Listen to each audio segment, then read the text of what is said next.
La polémique a grandi cette semaine. Faut-il faire payer les riches? Et c'est quoi être riche? À quoi cela sert un homme ou une femme riche dans un pays?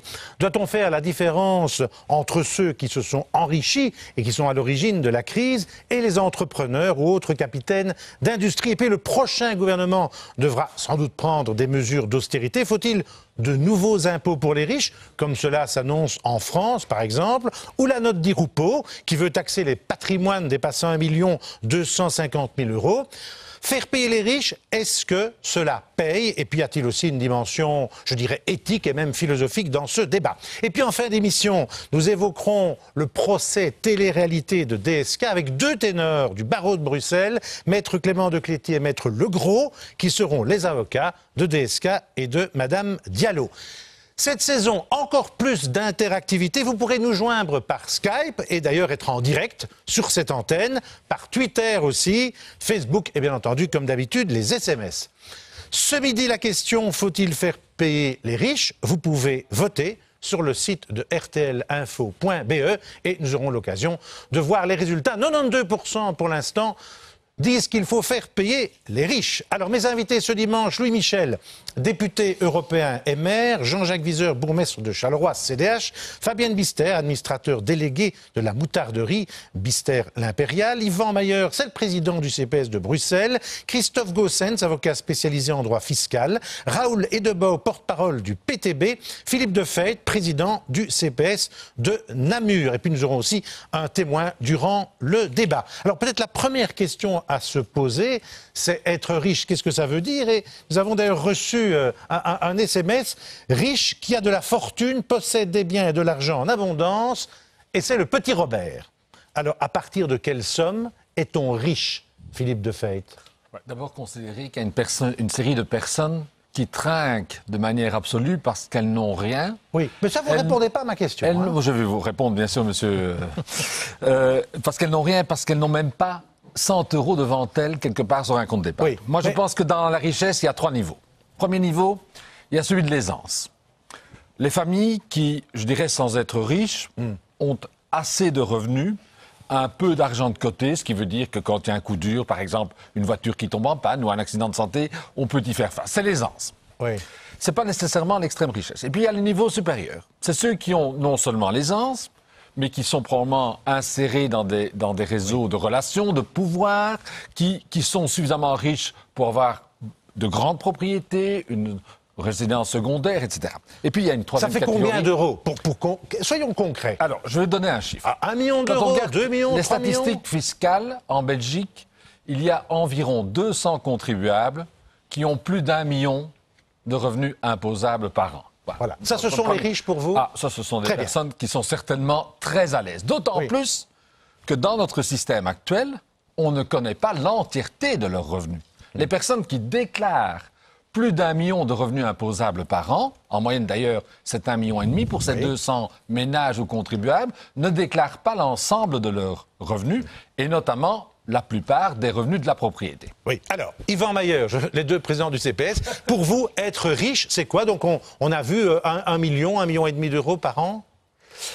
Oui, c'est ça. Ce sont des gens qui gagnent beaucoup d'argent ou qui ont une fortune personnelle de par leur famille, qui ont un patrimoine accumulé au fil des ans. Au-dessus d'1 million, 2 millions? Oui. Écoutez, voilà, le patron d'InBev, il a gagné 7 millions d'euros en 2009. Le patron de Belgacom a gagné 2 millions d'euros en 2009. Pas beaucoup, quand même. Le patron de Bipost a gagné 1 million d'euros en 2009. Le patron de Deleuze a gagné 3 millions d'euros en 2009, soit 123 fois plus que la caissière du Deleuze. C'est ça le scandale pour vous? Ce sont les salaires extravagants? Évidemment, ça ne va évidemment pas.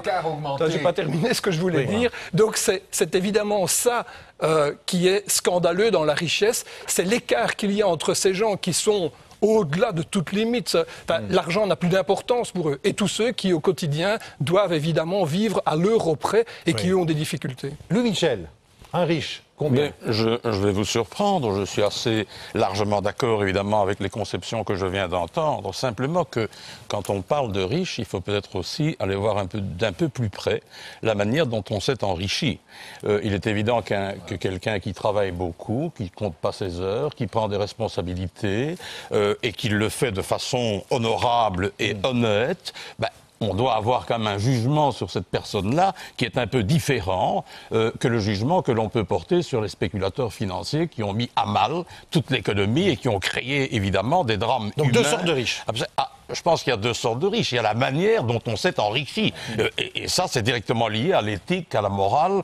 Moi, par exemple, je suis de ceux qui pensent qu'on peut vraiment jouir de l'accès à un bien si on l'a mérité. J'ai encore ce lien entre l'argent, le mérite, le travail, l'imagination, l'intelligence, l'excellence. Tout ça me paraît quand même plus nuancé à mettre dans le débat. Oui. Simplement dire il faut faire payer les riches, il faut aussi mesurer, quand on lâche des slogans comme ceux-là, il faut aussi mesurer les effets économiques que ça peut avoir. Et ne pas oublier, attendez, M. Vrébos, et ne pas oublier qu'on vit dans un monde ouvert et dans une économie ouverte. Et qu'on ne peut pas tout se permettre, parce que sinon vous aurez des expatriations fiscales et vous aurez toutes sortes d'effets nuisibles. Jean-Jacques Viseur, toujours le riche pour vous, c'est qui? Pour moi, il y a deux éléments. Il y a d'abord l'élément patrimoine. Et en Belgique, M. Michel vient de dire, c'est extrêmement difficile parce que nous sommes dans un monde ouvert. Oui. Le patrimoine peut aller à gauche et à droite. Il est d'ailleurs difficile d'évaluer ne serait-ce que le patrimoine immobilier puisque nous n'avons pas de péréquation cadastrale. Ça, c'est un élément. Le second élément, on peut l'approcher de façon un peu plus précise, c'est qu'on a le revenu moyen par déclaration fiscale. Il se situe à 26 722 €. Et on a réparti, c'est une approximation, au niveau des revenus, on a divisé en 4. Il y a ceux qui sont en dessous et ceux qui sont au-dessus. Et dans les 25% les plus riches, par rapport au revenu moyen de la déclaration, ils sont à 177 à 183% de ce revenu moyen. Alors, ce n'est qu'une approximation, mais on voit bien que ce qui ne va pas, c'est que ces dernières années, et par rapport aux 25 dernières années, c'est quand même une évolution constante, les riches sont devenus de plus en plus riches et les pauvres sont devenus de plus en plus pauvres. Alors que nous étions le pays modèle, où il y a 25 ans par exemple, nous étions donnés en exemple comme étant le pays où la différence de revenus était la plus... Vous voulez dire que certains gagnent trop ? Ça ne veut pas dire que certains gagnent trop, parce que comme je suis d'accord avec tout le monde, mais certains ont des revenus qui doivent être par exemple, en Belgique, taxés. gagne trop pour vous? Les grands patrons... Quand vous avez la famille de Spoelberg qui a un patrimoine... Oui, mais là, moi, je parle de la Belgique, moi. Oui, c'est un patrimoine de 13 Quel salaire devrait-on baisser à ce moment-là? Alors, le rôle des entreprises publiques, les dirigeants des entreprises publiques, par exemple. Oui. Il est certain que dès qu'on se situe au-delà de 750 000 à 1 million d'euros de revenus, je parle des revenus, je ne parle même pas du patrimoine. Brut, il y a un problème de par an, il y a un problème de reconversion. C'est ce que les Français viennent de faire avec... Alors, il y a des choses qu'il faut accepter. Par exemple, la partie du patrimoine qui est consacrée à l'entreprise, ça, elle doit être exonérée, évidemment, parce que sinon, il y a plus moyen. On va venir après. Je fais d'abord mon petit tour. Au niveau des revenus, on peut situer entre 750 000 et 1 million la définition de ce qui est le vrai riche. Monsieur Debeau, vous êtes le porte-parole du PTB. J'imagine que votre définition du riche est peut-être différente des autres. À partir de quand on est riche? Finalement, nos bureaux d'études ont travaillé un petit peu sur cette proposition que nous avons la taxe des millionnaires. Ça fait 5-6 ans qu'on se bat. Mais pour vous, répondez à ma question. On est riche à partir de combien par mois? Eh bien, c'est surtout une question de patrimoine. En fait, ici, on mélange un petit peu la question de patrimoine et de patrimoine pour vous. Donc ici, quand on parle de riche, fatalement, c'est à un temps zéro. Quelle est la richesse qu'on possède? Et là, nos services d'études commencent avec leur taxe à partir d'1 million d'euros. Exonération de 1 million d'euros de patrimoine. Donc vous êtes d'accord avec... Tout à fait. Ici, on parlait de revenus. Ici, on parlait plutôt de patrimoine. Donc, je pense qu'on peut considérer les riches. Et ça concerne plus ou moins, M. Verbos, entre 1,5 et 2% de la population. Donc, on estime que 88 000 ménages en Belgique ont une fortune de plus de 1 à 2 millions d'euros. Donc, je crois que c'est cette couche de la population-là. Cela, il faut quoi? Je crois qu'eux doivent maintenant contribuer, parce que c'est quand même le débat qu'on va avoir dans les mois à venir. Est-ce qu'il va falloir faire payer les salariés et les petits indépendants ou faire payer ceux qui en ont les moyens? Alors, je me tourne vers l'avocat. Alors, est-ce que vous êtes d'accord avec ces définitions? Un riche, c'est quoi? Et puis, bien entendu, je donnerai la parole à la patronne Peut-être la plus riche sur le plateau, on verra. Oui. En tout cas, je ne crois pas être le plus riche sur le plateau. Non, mais vous avez entendu les définitions du riche? Mais je crois qu'on est toujours le riche de quelqu'un d'autre. Finalement, le riche, c'est l'autre. C'est celui à qui on va attribuer la responsabilité de la crise. C'est celui dont on dit qu'il a plus que la moyenne. Le riche, c'est l'autre. C'est celui qu'on désigne comme étant le responsable. Je pense que la notion de richesse est une notion relative. On peut avoir un revenu relativement modeste en Belgique et être considéré comme un riche par quelqu'un qui habite dans un pays africain et qui, lui, vit dans des difficultés que nous n'imaginons même pas ici en Belgique. Donc je pense que la richesse est une notion relative et que vouloir l'appréhender d'une manière objective en fixant un seuil... Vous ne voulez pas la chiffrer? Non, ça me paraît tout à fait vain de vouloir chiffrer la richesse parce que... Quelqu'un qui gagne 1 million par an... Mais oui, sans doute, il est plus riche que moi. Mais est-ce qu'il est plus riche que quelqu'un qui, dans 20 ans, dans un pays très riche, gagnera très bien sa vie? Je n'en sais rien. Oui. Et donc, c'est simplement cette prétention que nous avons à vouloir objectiver des notions comme la richesse qui me paraît un peu inutile et d'ailleurs dangereuse dans la mesure où, dès le moment où on aura fixé un seuil, ça entraînera des velléités de taxation auxquelles, je suppose... Un mystère. C'est vrai qu'on a invité beaucoup de patrons, ou bien ils étaient à l'étranger, ou bien ils n'avaient pas fort envie de venir. On a l'impression que l'argent est encore un peu tabou en Belgique. Hein. Dans tous les sens du terme, hein, ce que je viens d'entendre aussi, ça fait un côté tabou. Alors d'abord la question, vous êtes riche? Non, malheureusement, dans votre tête. Hélas. Je suis riche de tout ce que je fais, je suis riche de tout ce que j'ai fait, je suis riche de la créativité que j'ai mis dans mon boulot, je suis riche des 15 emplois qui sont dans mon entreprise, je suis riche comme je vais dire 98% des patrons belges, c'est-à-dire des gens qui ont moins de 50 personnes avec eux à leur côté et qui n'ont évidemment pas des salaires dont on parle ici, bien loin de là. Vous n'avez pas 1 million par an? Hélas. Non. Hélas. Mais mon rêve à moi, c'est pas d'avoir 1 million par an pour moi, c'est d'avoir une Belgique où tous ensemble, on va faire en sorte qu'il y ait beaucoup plus de gens riches. Qu'est-ce qui vous a énervé dans ce que vous avez entendu? En tout cas, aisance. Ce qui m'a énervé, c'est toujours le côté un petit peu...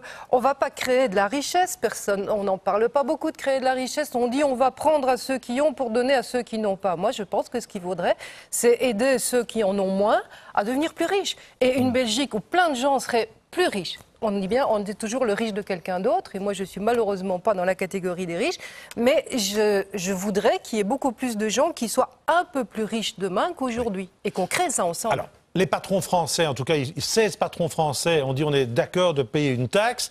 Monsieur d'Avignon a dit aussi on pourrait payer une taxe à un moment donné, je crois, provisoire. Est-ce que vous trouvez ça une bonne idée? Est-ce que les patrons sont en train de dire, voilà, on a tellement d'argent qu'il faut qu'on montre l'exemple et donc on va donner quelque chose? Est-ce que c'est pas de la bienfaisance? Je laisse Monsieur d'Avignon vivre et penser comme il le veut. Ici, comme on disait, on parle de 200 contribuables en Belgique. 200 contribuables sur quelques millions. Je ne sais pas, moi, s'ils ont envie de contribuer. C'est peut-être un geste symbolique, mais on n'ira pas très loin et très longtemps avec ça. Ce que je veux dire, c'est qu'il faut créer de la richesse. Il faut créer de la richesse en Belgique francophone pour être indépendant, pour être suffisamment riche, pour pouvoir faire une série de choses. Christophe Goossens, c'est un beau geste? Vous êtes d'accord avec ça? Mais si ces 16 patrons ont envie de contribuer davantage aux finances de l'État, je suppose qu'il doit y avoir moyen, en toute légalité, de donner une partie de leur fortune personnelle à l'État français. Ça ne me dérange pas du tout, c'est leur responsabilité, et c'est peut-être très bien. Mais de là à dire qu'il faut instaurer une contribution spéciale... Bon, alors quand j'entends qu'elle est temporaire, ça me rappelle un adage un peu ancien qui dit que les taxes n'ont pas besoin de pluie pour grandir. En ce sens que dès que l'on plante la graine, l'impôt va augmenter de lui-même.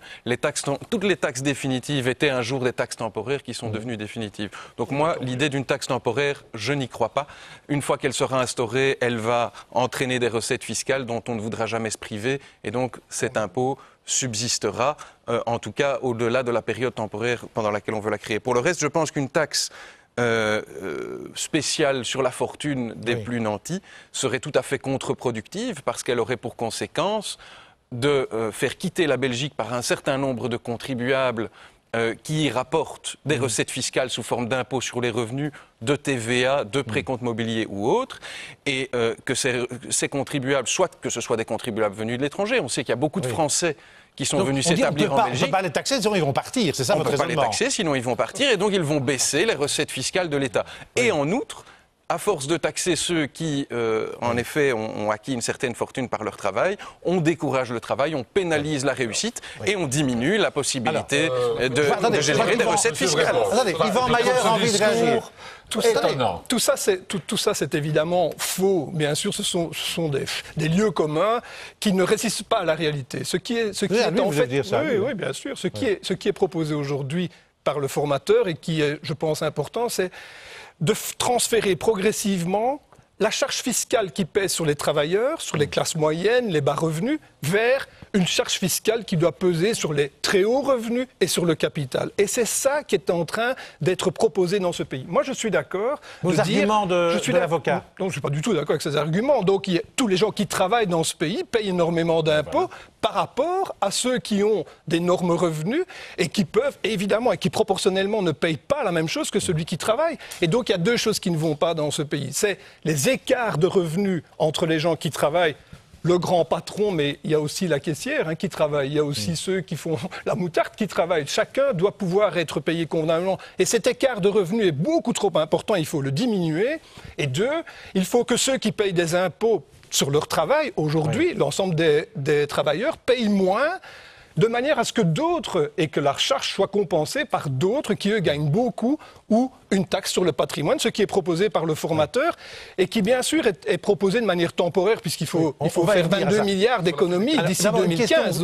Une question simple. Est-ce que c'est facile de décider, qui peut décider de baisser le salaire de grands patrons ? Mais bien sûr, il y a une proposition de loi qui est déposée par nous. Et effectivement, ce qu'on propose, c'est de ramener la tension salariale de 1 à 20 au lieu de 1 à 123, comme dans l'exemple que j'ai montré. Ça ne va pas. Qu'un patron gagne 20 fois plus que son travailleur, j'ai pas de problème. C'est de la redistribution. Mais non, il y en aura d'autres pour prendre leur place. N'ayez pas peur. Monsieur Mayer a raison de dire qu'il y a une proposition de loi pour baisser les revenus dans les entreprises publiques. Et là, effectivement, c'est un scandale. Il n'y a aucune raison que dans des entreprises publiques, les tensions salariales et les bonus des patrons soient à ce point importants. Vous pensez à quelles entreprises concrètement ? Je pense par exemple à Belgacom. Le problème... Et d'autres toutes les entreprises publiques, SNCB, etc.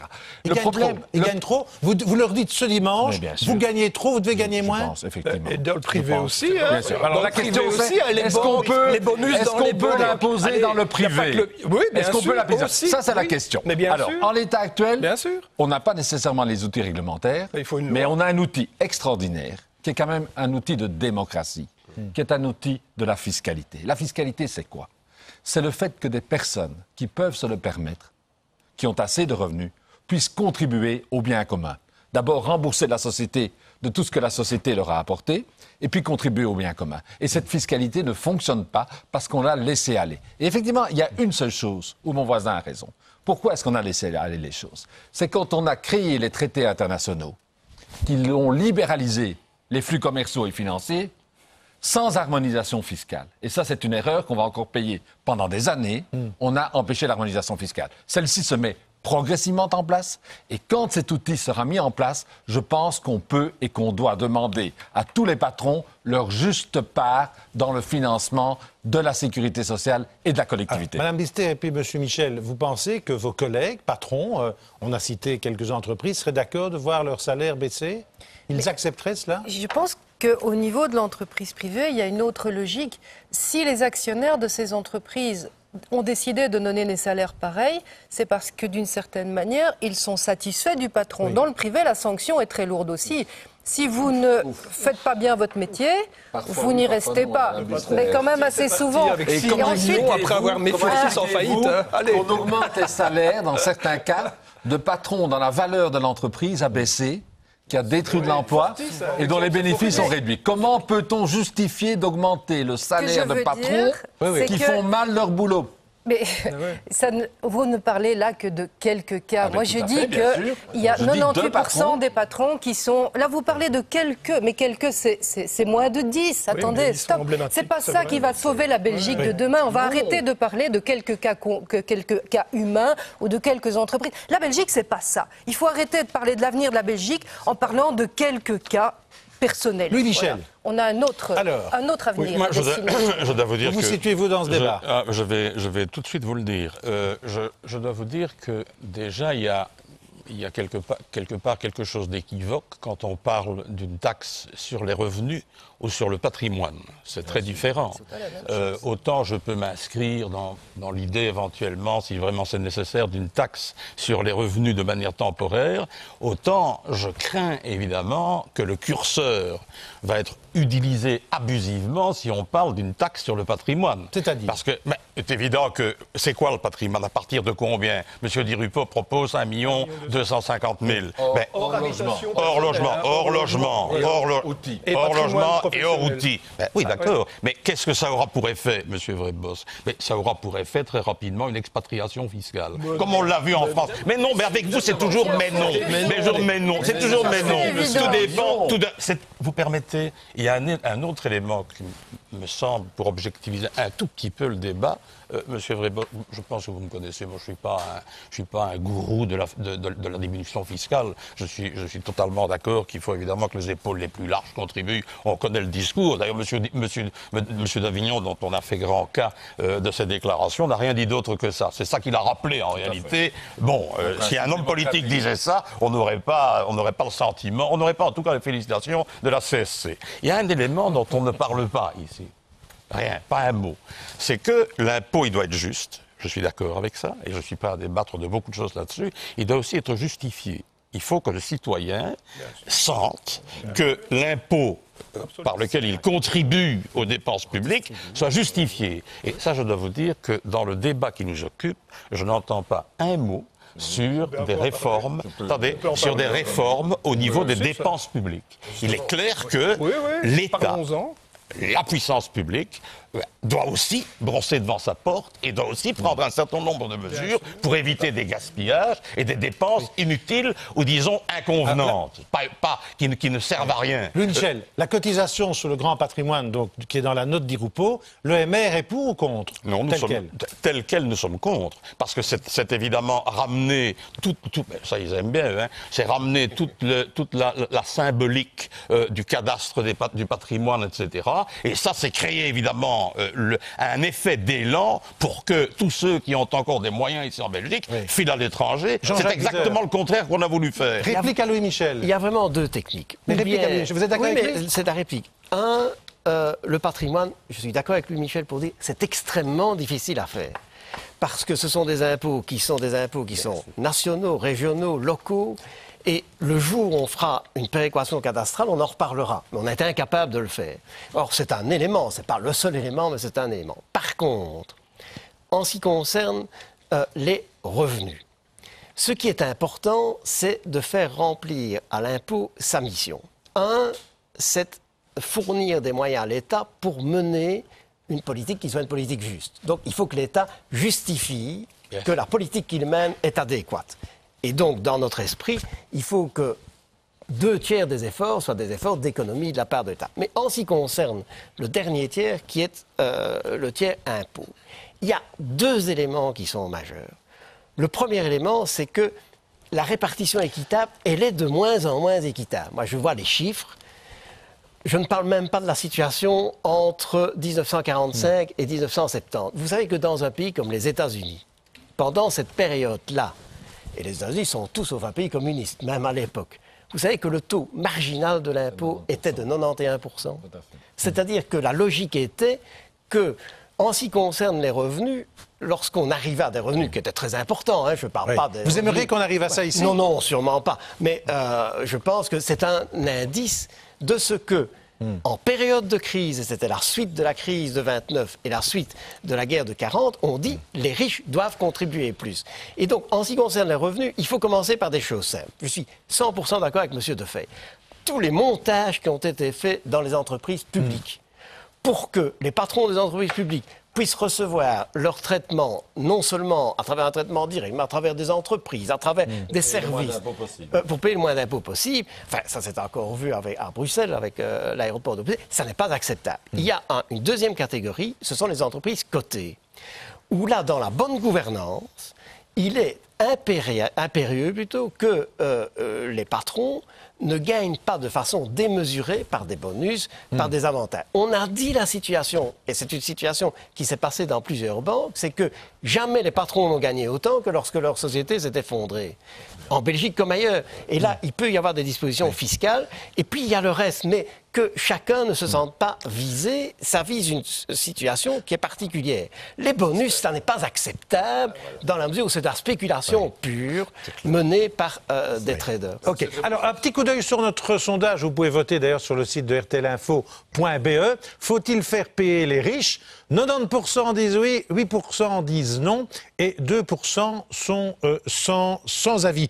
Alors aussi, une autre question, pas mal d'auditeurs nous demandent de la poser, c'est la fameuse taxe Tobin dont on parle depuis des années et des années. Est-ce qu'un jour, cette taxe Tobin va exister? Parce que là, disent certains téléspectateurs, la taxe Tobin pourra faire payer, en tout cas, certains riches. La taxe Tobin, c'est une taxe, en fait, ça ne s'appelle plus la taxe Tobin, c'est une taxe sur les transactions financières qui aurait un effet tout à fait gigantesque. Parce qu'avec un très petit pourcentage, vous collecteriez évidemment des milliards et des milliards très facilement.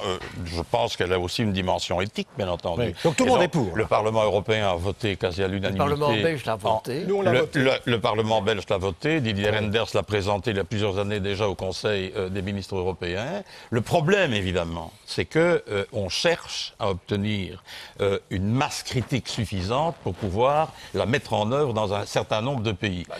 Il y a eu en son temps des propositions qui ont été faites par la Belgique et par la France notamment pour essayer de la faire démarrer. Parce que l'argument de ceux qui sont contre, c'est de dire on est pour, mais pas tant qu'on ne le fait pas au niveau mondial. Parce que sinon, il y aurait, et il faut dire la vérité, il y a un lobbying absolument terrifiant des gens de la City à Londres. Moi, je sens ça au Parlement européen, qui essaye de s'opposer à ça. Donc vous êtes tous pour ici sur ce Ici, je crois qu'on est tous pour. Moi, je suis en tout cas très pour. Unanimité. Cette unanimité qui est interpellante, je trouve, au niveau du monde politique, que ce soit en France ou en Belgique, c'est qu'on constate qu'il y a une très grande unanimité pour faire payer, je veux dire, les riches. On voit que c'est porteur au niveau de la population, 90% est pour. Et d'un autre côté, on peut être frappé par l'absence de mesures qui sont prises effectivement. Dans les années 90, on a à nouveau discuté pour un impôt sur la fortune en Belgique. Il n'y a toujours pas d'impôt sur la fortune en Belgique. Un rapport du Sénat français, je vais un peu balayer quand même des grandes vérités, prétendues vérités.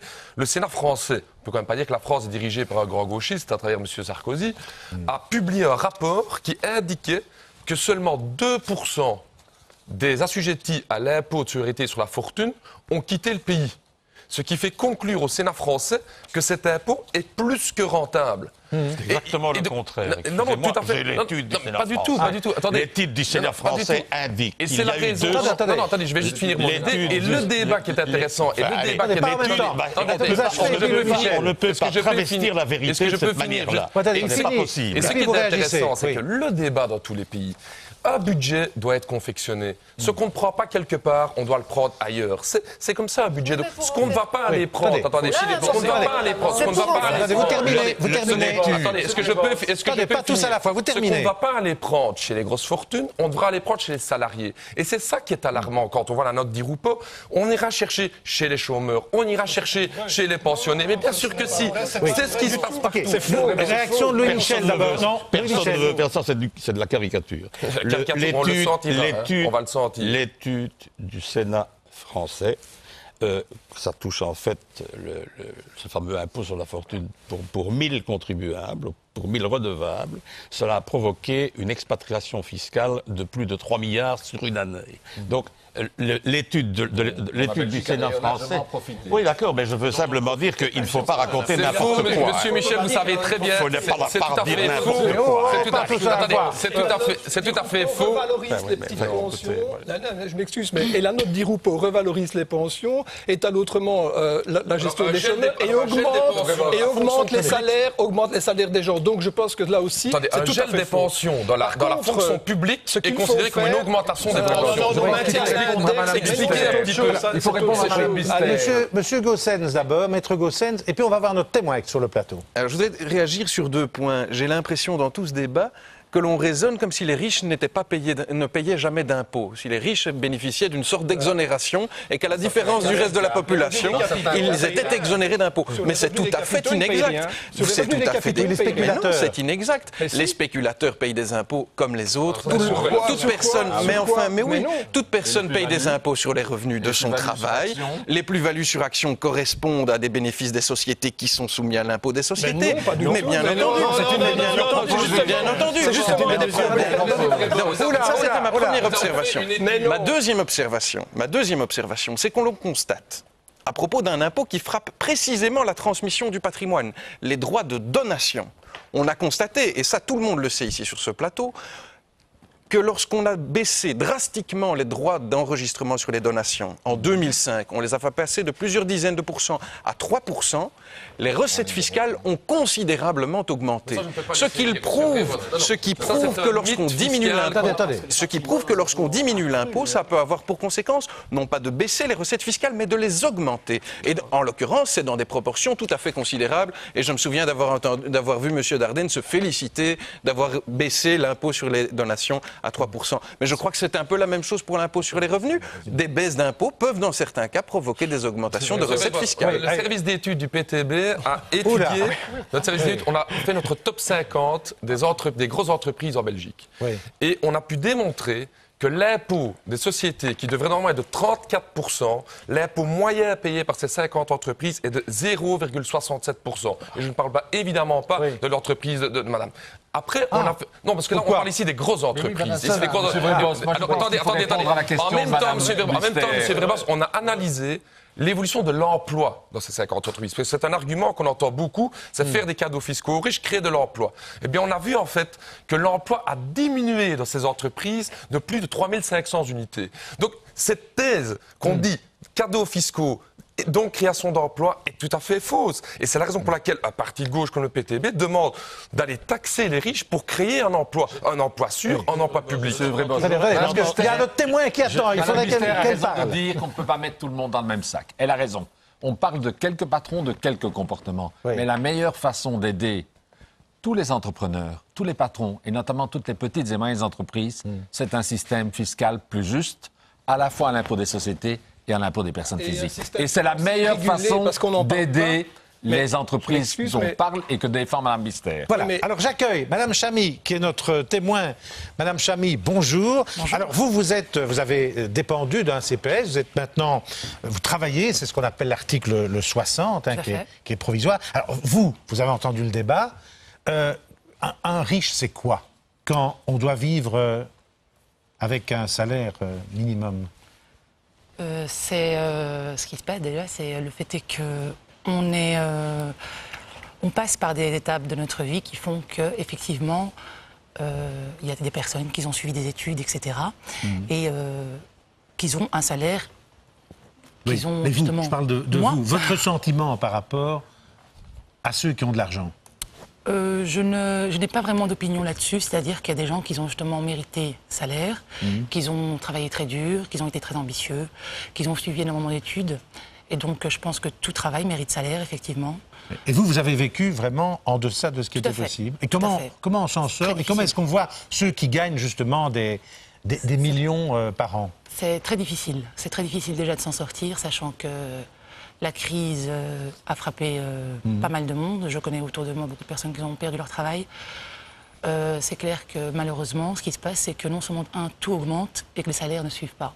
Ou alors les revenus d'intégration sociale ne suivent pas. Je vais vous donner un simple exemple. Un loyer varie entre 400 et 500 euros pour une personne. Et le revenu d'intégration sociale s'élève à 740 euros. Donc sans compter les factures d'énergie, vous pensez Faire payer les riches pour vous, ce serait quoi? Moi, je pars du principe qu'il faut rester dans la solidarité. C'est-à-dire maintenant retirer aux riches pour donner aux pauvres. C'est délicat. Honnêtement, c'est délicat. Maintenant, honnêtement, je pars du principe qu'il faut rester assez solidaire et que les riches fassent un petit effort pour être solidaires, justement, tout simplement. Vous auriez voté quoi dans le vote sur rtlinfo.be? Non. Vous auriez voté non? Oui, j'aurais voté non. Il ne faut pas faire payer les riches? Oui.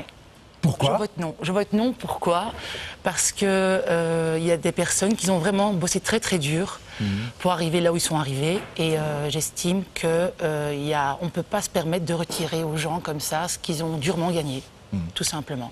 Merci voilà, Madame Chamy pour votre témoignage. Alors Madame Bister, vous êtes patronne. Que pensent les patrons aujourd'hui dans un pays en crise, un monde en crise? Est-ce qu'il y a une réflexion éthique, philosophique sur l'argent? Je crois qu'il y a surtout une réflexion très importante qui est entamée, qui tend à dire qu'on ne s'en sortira que tous ensemble. C'est-à-dire que moi, je suis tout à fait favorable à ce que j'appelle une solidarité dynamique. C'est-à-dire une solidarité où à un moment donné, on va chercher auprès des gens qui peuvent contribuer les moyens pour des gens qui ont vraiment envie de s'en sortir, mais pas seulement les moyens de leur donner quelque chose là, mais les moyens de créer de la richesse demain. Là, la Belgique francophone est de moins en moins riche dans son ensemble. Donc il faut faire très attention en allant chercher de l'argent d'un côté pour le redistribuer de l'autre. Il ne faut pas oublier qu'il faudrait créer de la richesse. Créer de la richesse demain, pour tous les gens qui ont envie de travailler, il faut qu'on se mette ensemble. Syndicats, patrons et partis politiques, pour voir comment on peut créer de la richesse demain, comment on peut faire en sorte. N'oubliez pas qu'il y a environ, 220 000 chômeurs en Belgique francophone, et 80 000 postes qui ne sont pas pourvus. Donc, il y a des gens qui ont envie de travailler, il y a des entreprises qui ne trouvent pas les personnes. Et ça nous bloque, mais ça nous bloque au niveau de la richesse globale. La richesse, c'est la richesse globale qu'il faut augmenter. C'est pas aller chercher là pour donner là. Il faut aller chercher là, éventuellement, pour faire en sorte que tout ça puisse avancer plus vite. Et c'est ensemble qu'on y arrivera. C'est le seul moyen. Et c'est ensemble. Bien sûr, il faut de la controverse. Mais à un moment, après la controverse, il faudra bien qu'on se mette ensemble pour dessiner une Belgique francophone riche demain. Et riche pour tout le monde. Lorsque dans une réforme fiscale, on prévoit à la fois de relever la quotité exemptée pour les gens qui travaillent et qui ont des revenus entre 1 000 et 2 000, 2 500 euros. Ça coûte très cher. Il faut bien le financer. Ceci dit, ça c'est un véritable incitant au travail. C'est ça qui crée de l'emploi. Mais pour le faire, il faut nécessairement aller trouver l'argent. La question qu'il faut se poser, c'est quand même de quoi parle-t-on?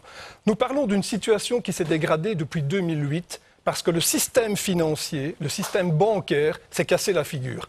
Les États ont dû intervenir pour sauver la banque.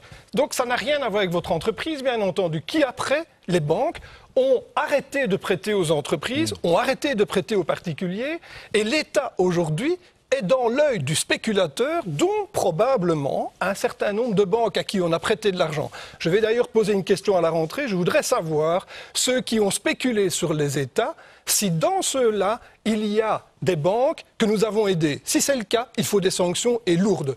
Et donc nous sommes en train... vous croyez? Alors, je vais évidemment essayer d'avoir une réponse. Il y a une commission sur la crise financière qui est instaurée dans ce pays. On va évidemment essayer de savoir quoi.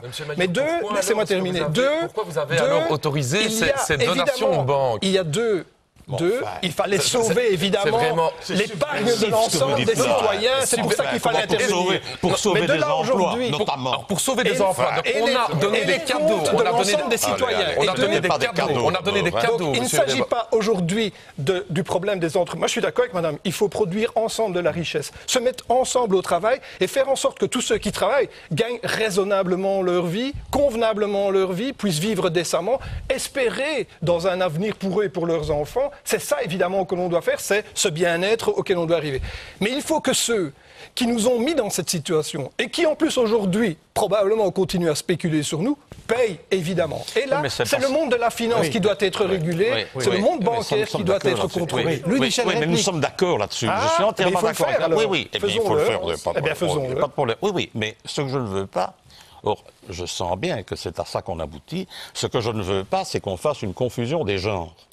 Ceux qui nous ont mis dans cette crise ne sont pas nécessairement ceux que vous voulez taxer d'un impôt sur le patrimoine. Ce n'est pas nécessairement ceux-là. Et donc, il ne faut pas se tromper non plus de responsable ou de coupable. C'est un premier élément. Deuxième élément, je n'ai toujours pas entendu... C'est une des mesures. La mesure sur la spéculation, nous la prenons aussi. La mesure sur... Je me bats pour ça au Parlement européen. invite un groupe de travail là-dessus. Il n'y a pas de problème. Non, mais est-ce que je peux... Non, écoutez. Monsieur Michel Hachem, et puis on... Sincèrement, bon, je crois que Mme Bister a dit quelque chose de très juste. Moi, ce que je voudrais, c'est savoir comment on crée les conditions pour créer et soutenir de la croissance. Parce que dans le fond, la meilleure façon encore d'assainir les finances publiques, c'est de créer de la croissance. Et pour ça, il ne faut quand même pas faire peur et il ne faut pas non plus handicaper, vous avez utilisé le mot tantôt, ceux qui font vivre le pays, qui dans le fond, d'une façon générale, ne demandent rien aux dépenses publiques, à savoir les classes moyennes. Mais c'est bien. Je propose de défendre les classes moyennes. Ce que je crains, c'est que si on va vers des mesures qui ne sont pas d'ailleurs quantitativement très utiles parce qu'elles vont rien régler. Quand on voit les 3% en France, c'est 200 millions que ça va rapporter. C'est pour ça qu'il faut un impôt plus consistant. Alors, ça donne peut-être qu'il faut le faire. Je suis d'accord. Il faut sûrement le faire. Psychologique, cohésion sociale. D'accord. Mais moi, ce que je voudrais quand même, M. Vrebos, c'est que l'on voit aussi quelles sont les conditions dans une société déterminée pour créer de la croissance. Ça me paraît quand même fondamental. Comment est-ce qu'elle se crée, Madame Bister a parlé de la formation, des emplois qui ne sont pas, pour lesquels on ne rencontre pas de candidats. Tout ça, c'est quand même fondamental. Alors, on a un téléspectateur qui nous a appelé par Skype, c'est Alain Flandre. Bonjour. Bonjour. Eh ben voilà, on vous voit, on vous entend. Vous êtes en direct sur RTL TVI par Skype. Alors, on vous écoute, vous avez envie de parler de fraude fiscale, Alain. Oui, je trouve que dans tout le débat, là, on n'aborde pas le sujet de la fraude fiscale. On réprime la fraude fiscale, mais je trouve qu'on ne met pas assez de moyens, parce que je crois que ça pourrait encore apporter beaucoup plus d'argent. Et c'est une manière de taxer, en tout cas, ceux qui ne payent pas. Voilà, exactement. Merci Alain de nous avoir appelé. Alors, faire ou non payer les riches, ce sera des décisions que le nouveau gouvernement va prendre. Quand la Belgique aura-t-elle un gouvernement de plein exercice? Stéphanie Gomens et Julien Elgueta ont posé la question dans la rue. Écoutez. Ça, c'est une très bonne question. Je ne sais rien du tout. Je ne sais rien. Oh là là, le plus vite possible, c'est tout ce que je souhaite. J'espère bien assez vite, mais vu ce qui se passe, peu d'espoir à mon avis. Oh, je n'ai rien de commun avec Madame Soleil. Je pense que pour l'année prochaine, 2012. Moi, je crois jamais. Wie weet dat? Je ne sais pas. J'espère assez vite, mais je ne sais pas du tout. Peut-être le mois prochain, je ne sais pas. Peut-être octobre. Ça va arriver. Moi, j'ai confiance. Quand? Bonne question. Ben, franchement, dans longtemps. À quand? On se le demande. Avant la fin de l'année, j'espère. Ce sera un beau cadeau. On espère au plus vite, mais voilà. En fait, le plus surprenant, c'est qu'on ne ressent pas trop au niveau de la population. Je crois qu'il y a un désintérêt. C'est ça qui fait le plus peur, en fait. Je pense, voilà. Louis Michel, un gouvernement quand? Très vite. Hein. Très vite. J'espère que le formateur va réussir et j'espère surtout que les différents partis qui sont autour de la table auront la capacité, ça n'est pas facile, auront la capacité, dans le fond, de dépasser leurs tabous, leurs blocages, leurs positions radicales, leurs discours. Je sais bien que ce n'est pas simple. Il faudra à un moment donné que tout le monde fasse preuve de courage. Je pense que ceux qui sont à la table, manifestement, me donnent l'impression aujourd'hui d'avoir cette volonté-là. Moi, je ne peux émettre qu'un vœu. Les francophones vont sortir déshabillés, comme disent certains? Mais moi, je dois vous dire que tant qu'on parlera, tant qu'on utilisera des vocables comme ceux-là, c'est-à-dire les francophones vont sortir déshabillés, les flamands vont gagner, etc. Tant qu'on limitera le discours politique à de la sémantique agressive et un peu bête comme celle-là, ça va évidemment compliquer les choses. Je crois, moi, qu'il ne s'agit pas de sortir déshabillés. Je pense qu'il faut sortir dans l'honneur et de manière équilibrée. Il faut un accord équilibré. Je pense qu'effectivement, le formateur, Elio Di Rupo, mais les gens autour de la table dans des conditions, je pense, où effectivement chacun va devoir faire un effort, chacun va devoir abandonner un certain nombre de ses lubies. Même le CDNV? En l'occurrence, oui, je pense qu'ils ont déjà fait un effort, il faut le saluer, ils ont admis qu'il fallait abandonner le suivisme qui était peut-être aussi un problème de survie pour eux. Il était temps d'abandonner le suivisme de la NVA et de Bart de Wever. Et je pense que pour le deuxième mardi d'octobre, s'il faut fixer un rendez-vous, c'est celui de la rentrée parlementaire officielle, il faudrait évidemment qu'on puisse arriver avec un gouvernement devant le Parlement. Je crois que c'est ça qui est indispensable maintenant.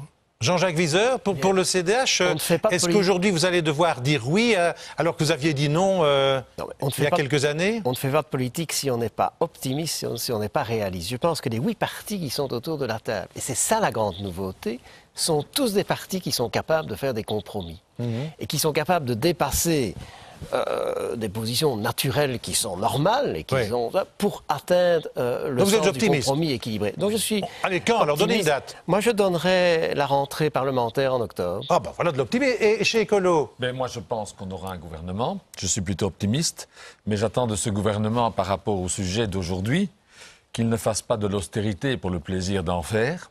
On n'est pas là pour répondre aux diktats ni des économistes ni d'un certain nombre d'institutions internationales.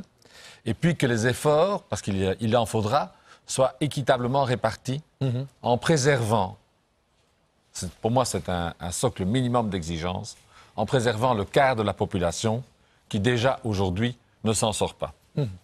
Très bien. Alors autre sujet